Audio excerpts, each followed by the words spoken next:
average right there, so you can just create a quick graph.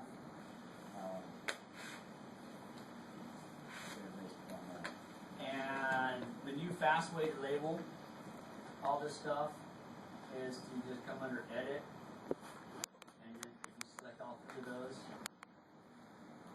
it just pops it right underneath. I forgot. I think was it Gilbert? Did you show me that? Yeah. So I get rid of the one. Actually, with this now, you don't even have to worry about the one. There's one, yeah. So Dylan one was the one that actually just showed me that one. I probably about a month ago now. But we haven't really had to do enough graphing, so I've been using that. So you learn something new all the time, right? So we're just so fed up with that it was just Wait, could you? So there's a quick graph. How did he get there? So what I did was I just selected the three means that I want to graph, right? Yep. And I just okay. So I got the graph that says 1, 2, 3, and when I'm going to select data and go edit, instead of selecting each one, grab all three of them. So notice how these three are lined up pretty much right here with those three. And if you look down below, it says 1, 2, 3, or 10, 20, 30. That's what I did. So quick, short, simple, nice little thing. So when you're looking at that data, right, just go ahead and graph it. And then when you run the analysis, don't run on just your three trials, right? For when you're answering number 4 right here, right? Now run the stats on just the low versus the high. You can't run a t-test on 3 groups. You don't have 2 groups. So just pick the 10 degrees and select the 30 degrees. Okay? And the reason why I had everybody do 20 and then do the 30 or 20 and the 10 is because we've had issues in the past when student groups would do all 3. Somebody always cooked the fish. I think we did have 1 casualty. Right? I think we had 1 in the morning, maybe 1 in the afternoon. Okay? Alright, so everybody feel pretty comfortable with that one? What you guys are working on? I just have one question on that. Yeah. So to be clear, when we make that graph, when we go back, we're not going to use the same data that you just did. We're just going to use our individual data. No. You're going to use this data right here. Okay. Yeah. You guys are going to use this data right here. Okay. All right. So this data is already up online for you guys. And then you got to disregard this mouse data. Okay. So disregard that part. But the roach data is up here, and we want to calculate the slope for the various temperatures. Now, your graph is not going to look. Where we had.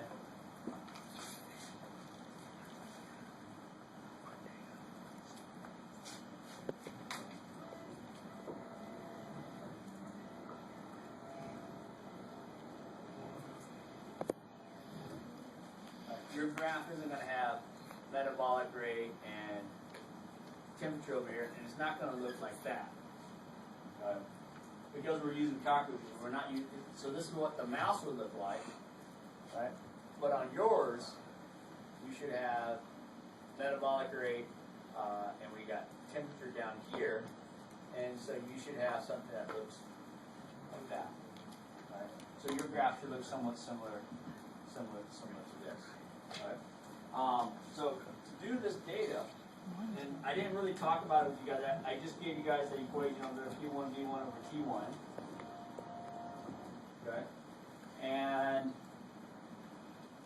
so with this data, the standards are right here. V1 is your calculated slope. And that's where you guys corrected that. You know, you divide it by 1,000,000, you multiply it by the volume of the containers, subtracting out the CO2 probe on that. Right? And then P2 is what we measured, right?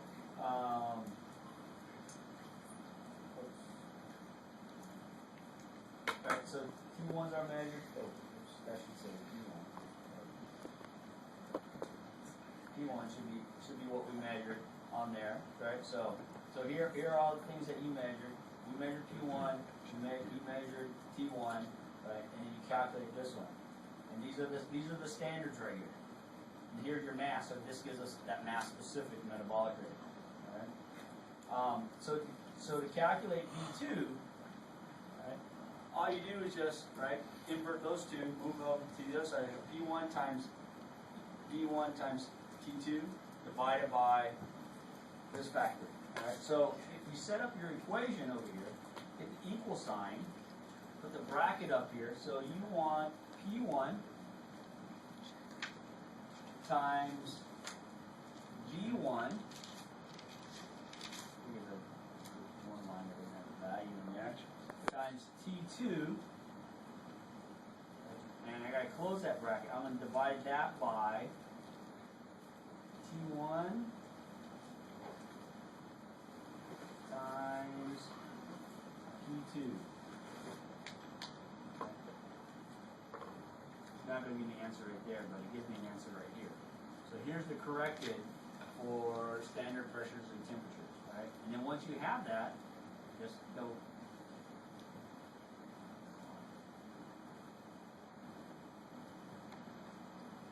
Double click. Oh, I got to see, I got zeros right there. So we're missing something there. So somebody give me some data. So what should you do? Should they go out or what? On the ones without, yeah, just. But on this one right here, you can calculate that one. Oh wait, No, you can't. you can't calculate that one. They're supposed to calculate that one for us. So just dump all those. We don't have enough. And Dylan, this is what you got right here. These are the same numbers. Right? All right, everybody see how you're using that equation right here. Some of the groups got the ice path, got negatives.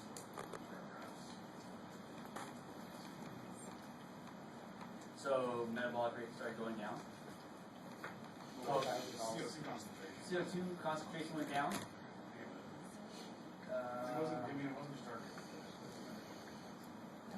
I know ours went down, but it's still a positive. It came up because it's square. Like what I was expecting was the slope would be It would just be, yeah, it would be, instead of like this, it'll be, ours was like it was erratic. yeah, there was, there was a reading error. You may have had some air exchange going in and out. Should I just grab that?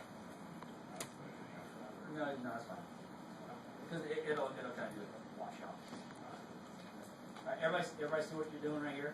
And then when you make the graph, right, graph it based upon the temperature, right? Just convert it back into Celsius, and then you'll get that slope of the line. Right, you'll get that slope of the line. Did you go through that? Which one? You said? Oh, yeah, and once you have the V2, how to calculate V2? No, great. Right, so once you get V2, what you're going to plot over here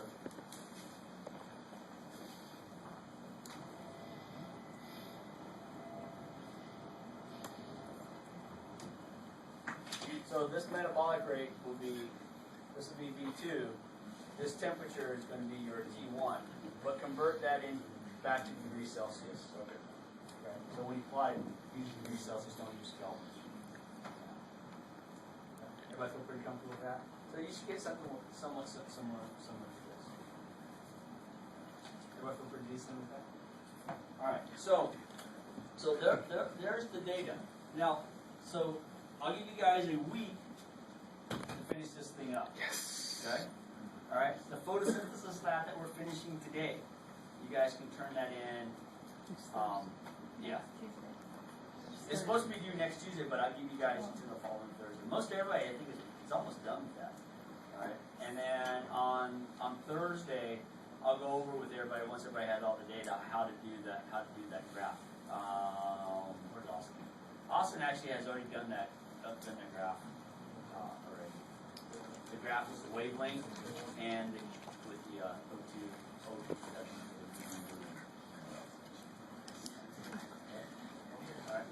So our only graph for the cockroach is based on the class. Yeah, based on the class data. Same thing with the goldfish, just based upon the class data. Okay? Everybody feel pretty comfortable? So only 2 graphs for this one. I'll give you guys a week to work on that. And the one, All right, everybody feel pretty the decent? lab after that is Now, due after that. The other thing here that I know some of you guys have started, some of you guys haven't started,